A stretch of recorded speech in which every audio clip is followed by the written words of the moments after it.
Bem, estamos de volta já agora ao terceiro e último bloco do programa Debate Cândido Mendes, hoje debatendo aqui a economia, a atual conjuntura econômica e suas repercussões. E hoje, para isso, nós convidamos dois empresários e dois líderes, né, classistas aqui em Nova Friburgo.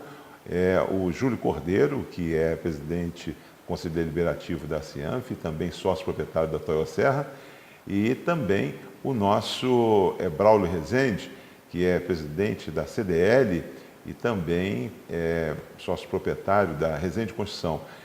Júlio Cordeiro, nós estamos no último bloco. Esse é o bloco onde vocês vão naturalmente ter a liberdade para que vocês possam aí entre vocês. Mas o que a gente gostaria de falar é o seguinte: o Braulio encerrou falando das reformas, né? Como é que o empresário Júlio Cordeiro e como é que o líder representativo de classe também, aí no segmento onde você tem hoje aí a indústria, né, o comércio e a pecuária, que Friburgo, a agropecuária, que Friburgo também tem uma grande força nesse sentido. Como é que é essa questão aí? Como é que você vê toda essa questão aí? Como é que se desenvolve isso? Sobre o ponto que o Braulio tocou da reforma, não tenha dúvida que a reforma se faz ultra necessário, se faz o mais rápido possível. E no momento político que nós estamos vivendo aí com as eleições em outubro, né, nós não temos mais campo político para dar o prosseguimento dessa reforma, infelizmente. Chegamos muito perto da reforma da Previdência, deturpar um pouco essa reforma, mas mesmo assim eu achava que seria válido que ela fosse colocada em prática. Ela foi retirada de pauta. Evidentemente que os novos governantes, a partir do ano que vem, vão ter que ver isso com muito carinho e com muita persistência e com muita coragem, porque se a gente não tiver uma reforma da Previdência, se não tiver uma reforma tributária, não tenha dúvida nenhuma que o Estado quebra. Porque nós, como os empresários, pequenos empresários, os grandes empresários, não estamos mais suportando essa carga tributária, esse deslocamento de carga tributária pela ineficiência do Estado.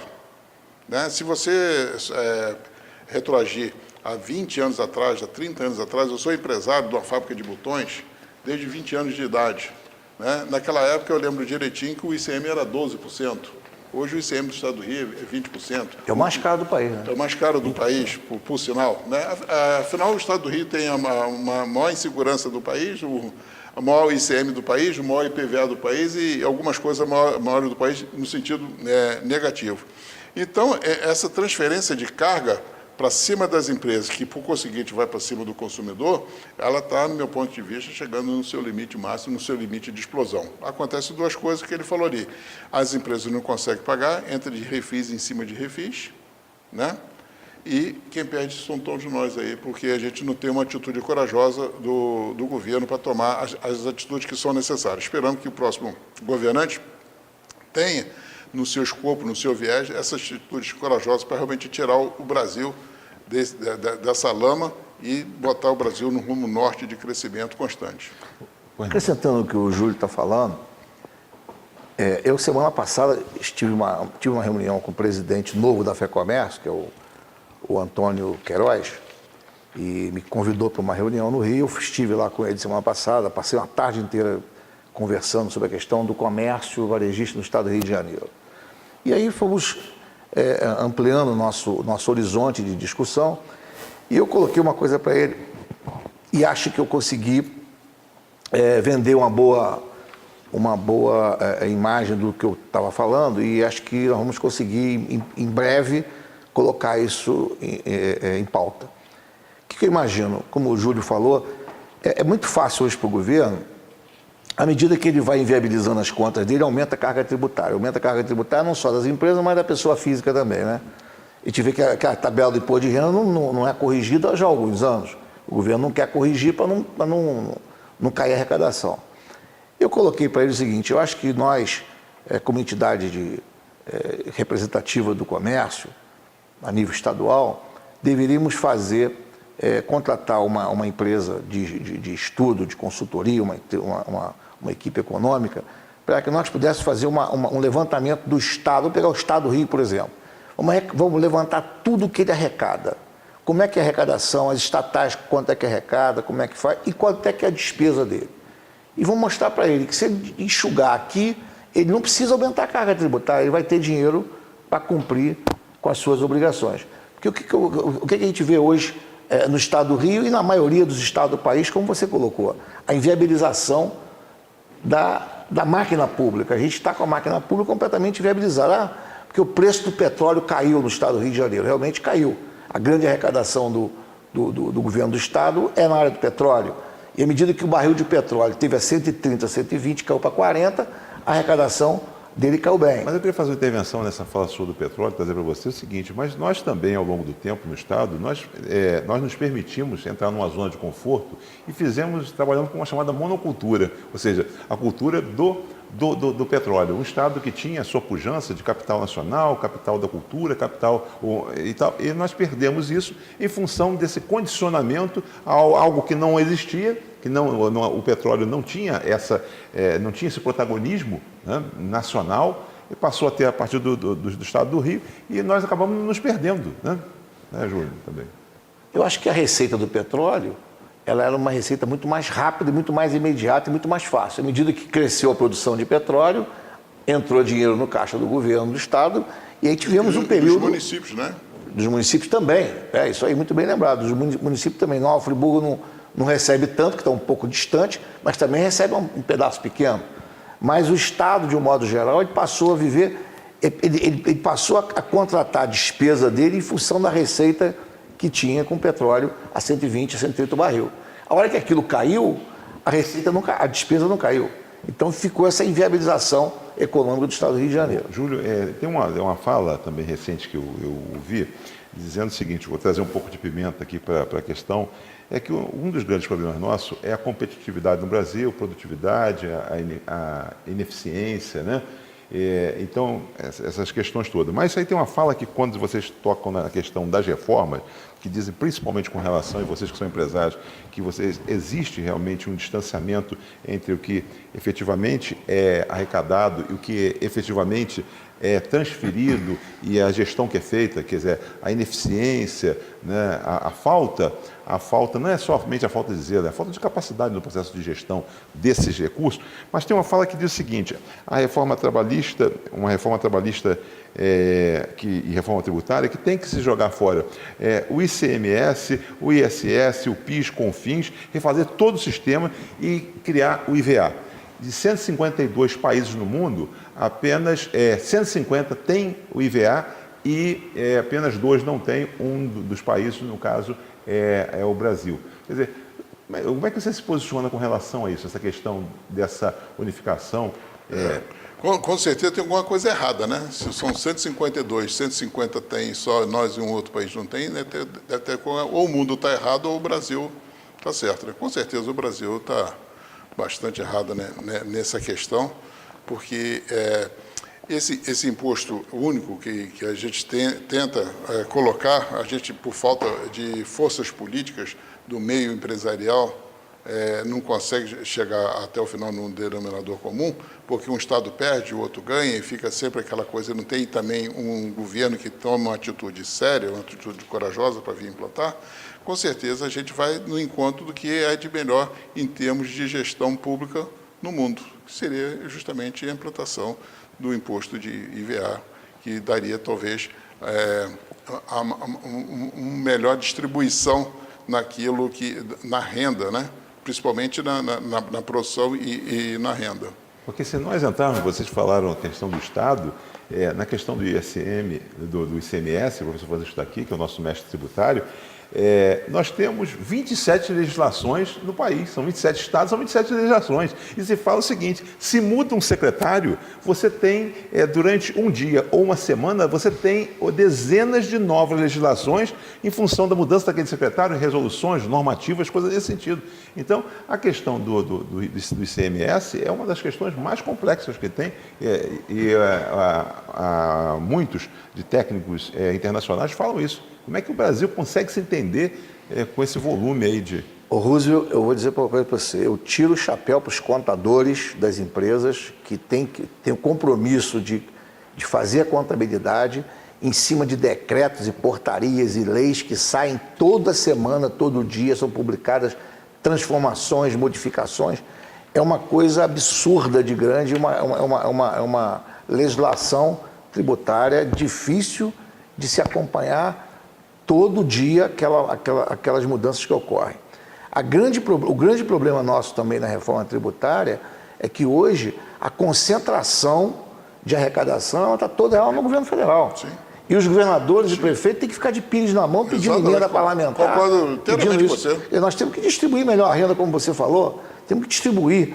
O governo federal concentra um volume de arrecadação que inviabiliza todo mundo. Todo mundo tem que estar atrás dele para pedir. Então, para pedir recurso. Acho que o grande destaque na questão da reforma tributária é fazer com que a distribuição da arrecadação seja mais econômica para todos os estados e municípios. Júlio, nós estamos chegando no nosso final, temos 2 minutos só, mas uma coisa que acho que seria importante nós esclarecermos o nosso telespectador e levarmos como informação para que ele se apropriasse, é que 50%, Braulio, da economia, ela está no setor público, nas mãos do setor público. E a produtividade do setor público está estagnada. Né? Então, você verifica o seguinte, existe um controle acionário, como se fosse uma empresa, né, de um caos, né, de um modelo fracassado, pesado, lento. Né? Então, como é que a população, diante disso, ela consegue reagir? Vocês, na verdade, né? Ô, Russo, você quer ver uma coisa, Júlio? Desculpe te cortando. A gente tem uma parcela da população que é contrária a privatizar, a modernizar as empresas, mas a verdade é que o setor público tem que cuidar da infraestrutura, da saúde, da educação, e o resto tem que liberar a economia. Nós temos hoje uma economia no petróleo travada, e começou a melhorar agora, mas perdemos muito tempo, porque nós tínhamos um compromisso de todos os consórcios para fazer perfuração, tinha que ter a Petrobras como parceira, como sócia. E não abrimos o capital porque existia uma política governamental que era contrário à abertura da exploração de petróleo para empresas estrangeiras. Então, em tudo a Petrobras tinha que entrar. Só que a Petrobras perdeu a capacidade de investimento. Tudo que aconteceu, ela perdeu. E agora nós começamos a liberar para começar a fazer exploração com empresas estrangeiras. Nós temos os Correios, por exemplo, que é o grande exemplo da ineficiência do Estado. Quem não reclama hoje do serviço do Correio? Que já foi um dos mais destacados. Já foi exemplo. Foi referência nacional. Já foi referência, bombeiro, Correios, né, sempre foram eram as maiores referências. Né? Júlio, nós estamos chegando já ao final, só para poder fazer aquela fala desse Estado grande que nós temos, e também uma coisa que acho que é importante a gente poder destacar, quer dizer, que mensagem você deixaria aí que nessa próxima eleição a gente vai ter que poder ter essa capacidade que você está tendo hoje lá de articulação junto ao Mercoserra, de fazer restabelecer e de fazer um processo de união. Como é que você entende que, diante de tudo isso que a gente está falando, da deficiência do Estado, da falta de capacidade do Estado em fazer o gerenciamento desses recursos, né? Onde a educação pública ela não vai bem, a saúde pública ela não vai bem, quer dizer, hoje está se fazendo um processo de concessões das rodovias pela falta de capacidade do Estado também para fazer o gerenciamento. As pessoas perguntam, mas eu tenho meu PVA. A mensagem, acho que final sua com relação a esse momento que nós vamos viver de eleição e que nós não podemos errar, não é? Só vamos esperar que os governantes, né, os futuros governantes, né, tenham essa visão de que o Estado, do tamanho que está, é ineficiente. Né? Se ele tiver essa noção, a gente começa a melhorar num ritmo mais crescente. Isso não tenha dúvida nenhuma. Só um exemplo que eu vou te dizer, a ineficiência do Estado, quando a CSN era estatal, ela não pagava ISM, não pagava PIS, ela não pagava imposto nenhum, porque ela era Estado, né? A partir do momento que ela foi privatizada, houve um desemprego na estatal, porque era o excesso que tinha de funcionário, mas em contrapartida, o que ela recolhe hoje de imposto federal, imposto estadual e imposto municipal para Volta Redonda, é uma coisa que realmente pagou e muito a ineficiência dela lá atrás. Então, isso mostra não só ela, Vale do Rio Doce, como outras tantas, que o caminho é justamente isso. O Estado tem que estar nas áreas estratégicas e de segurança e deixar que a iniciativa privada tome conta do restante da economia. Nisso todos vão ganhar, não só o Estado, mas a própria população como um todo. Gostaria de agradecer muito a vocês, quer dizer, ao Braulio Rezende, nosso amigo e hoje aniversariante, que abriu mão da sua agenda pessoal e profissional para que pudesse estar aqui conosco hoje, mas é amigo da casa, amigo da cidade, empresário bem-sucedido, naturalmente, que é líder classista. Muito obrigado. Ex-aluno da Cândido Mendes, em 2 cursos lá, e Júlio Cordeiro também, ex-aluno da casa, também um empresário, hoje já sai de Nova Friburgo também com 2 outras unidades sul do seu negócio em 2 regiões totalmente distintas, né? E também presidente da Cianf e com projetos novos também para a Cianf, aí, com certeza, aí para o próximo mês. Agradecer muito a vocês que contribuíram aí de forma bastante significativa. A Cândido Mendes, ela se presta semanalmente a vir aqui e fazer a chamada democratização do conhecimento. 85% dos momentos nós trazemos aqui professores, são professores da casa, onde aquilo que eles conversam em sala de aula, eles vêm para cá, para que eles possam fazer essa transferência do conhecimento, fazendo com que a universidade venha para a rua e possa ter um debate direto. E 15% a 20% nós trazemos personalidades da cidade, da região, para que possamos também debater esses assuntos, que são assuntos de relevância nacional e internacional, trazendo para um foco local. Então é o nosso agradecimento a vocês pela disponibilidade, por poder ter contribuído ao longo desse programa com esse processo que a gente chama de democratização do conhecimento, o senso do propósito, né? O que nós queremos. Para que não adianta somente ser empresário, mas qual é a contribuição que efetivamente a gente dá para a nossa região, para a nossa cidade, a satisfação que a gente possa ter num processo de desenvolvimento regional, sustentado, onde todos possam ter aí um processo de equilíbrio, de igualdade maior. É isso que a gente espera. A universidade, ela pensa assim, é a universidade que pensa e ajuda a contribuir para o processo de desenvolvimento da região e aí do Estado. Muito obrigado a vocês que estiveram conosco ao longo desse tempo, você da UOL TV e da Rádio Friburgo, prometendo voltar na próxima semana com um novo tema de relevância nacional. Muito obrigado e até lá.